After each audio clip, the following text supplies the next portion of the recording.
Lovers get ridiculed, are misunderstood. It's just what we see. Jesus was so misunderstood. He was the greatest lover.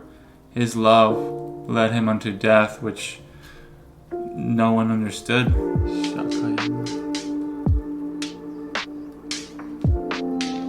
Maybe.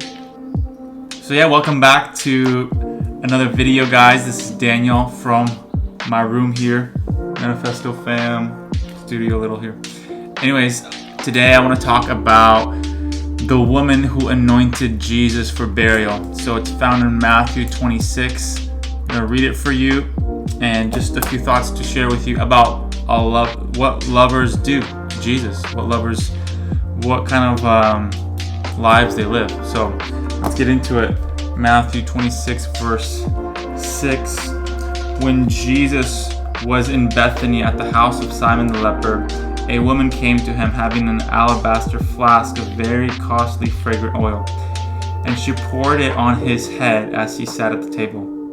But when his disciples saw it, they were indignant, saying, "Why this waste? For this fragrant oil might have been sold for much and given to the poor." But when Jesus was aware of it, he said to them, "Why do you trouble the woman? For she has done a good work for me. For you have the poor with you always, but me you do not have always. For in pouring this fragrant oil on my body, she did it for my burial.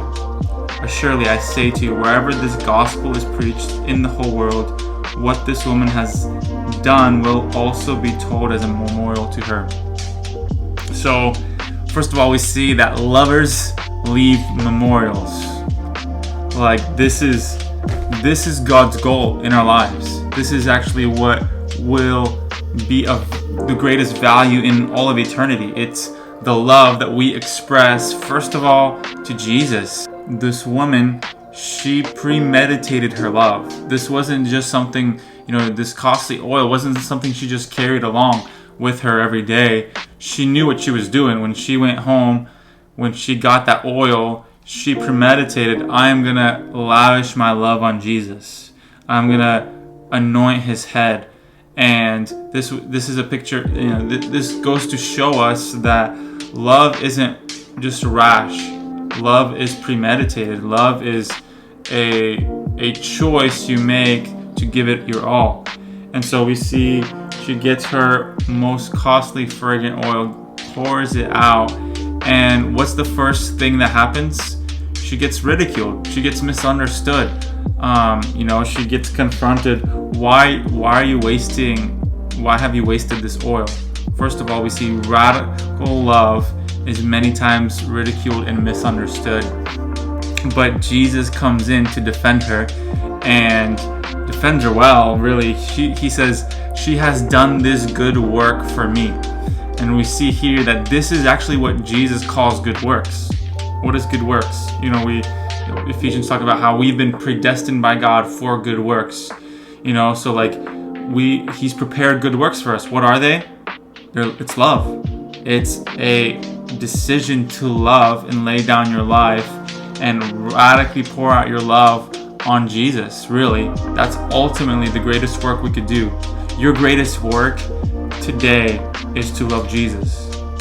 If you want to start doing good works, it doesn't start with feeding the poor. It doesn't start, realistically. Here's the disciples thinking that good works could have been expressed by feeding the poor, and Jesus says, no, she has done a good work for me by lavishing her greatest love, something so costly to her, over me. So good works begins when we first love Jesus. We see also here that lovers know the time.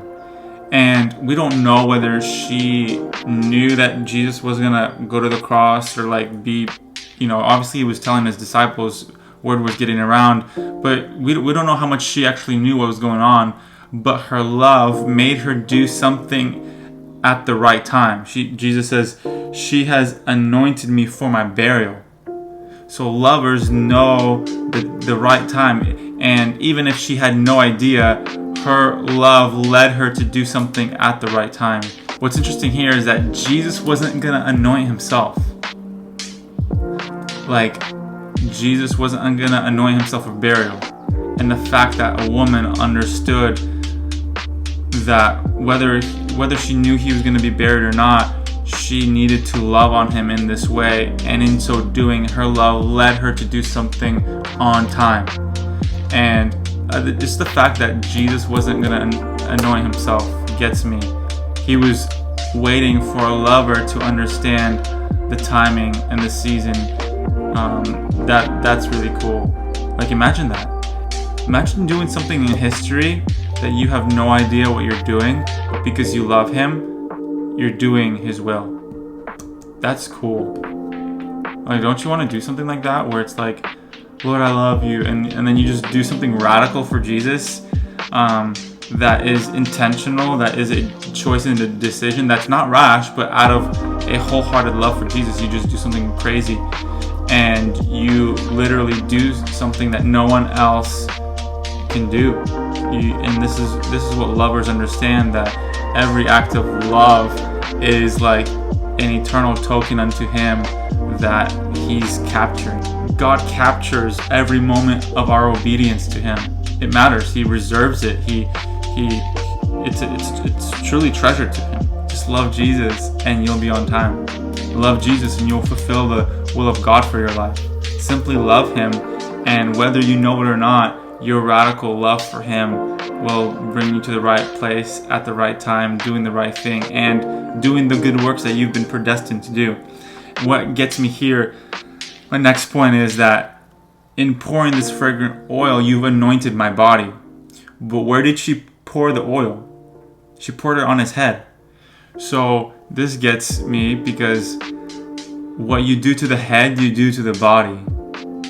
What we do to Jesus, we do to his body.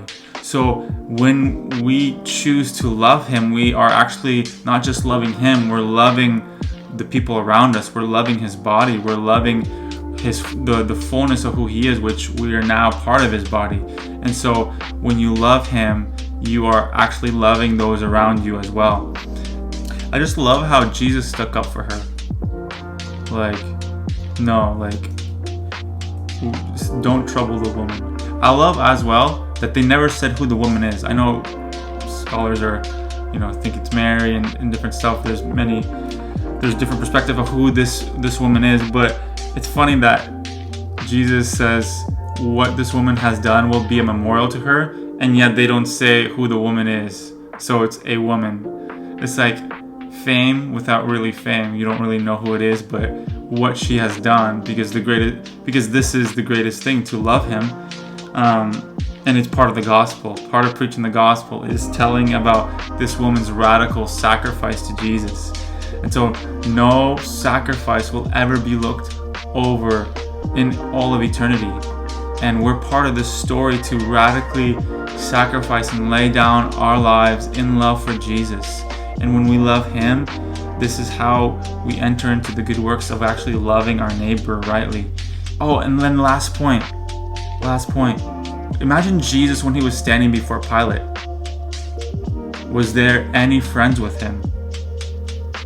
Imagine Jesus when he was getting whipped. Imagine Jesus when he was carrying the cross, when he was hanging on the cross. What was the closest thing to him? It was this oil. It was this oil that this woman poured out on Jesus. And think about that. Someone loved Jesus enough to do something so radical, get ridiculed for it, and yet through the hardest moment of Jesus's whole life, this sacrifice was with him.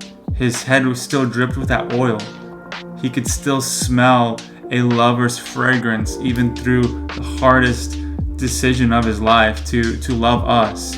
And I believe Jesus' heart was so comforted when he smelled that oil. Oh, someone was willing to look like a fool, and that, I believe, that carried him. I believe that this lover's sacrifice carried Jesus through the cross and through that dark night of his soul, through into death and into resurrection.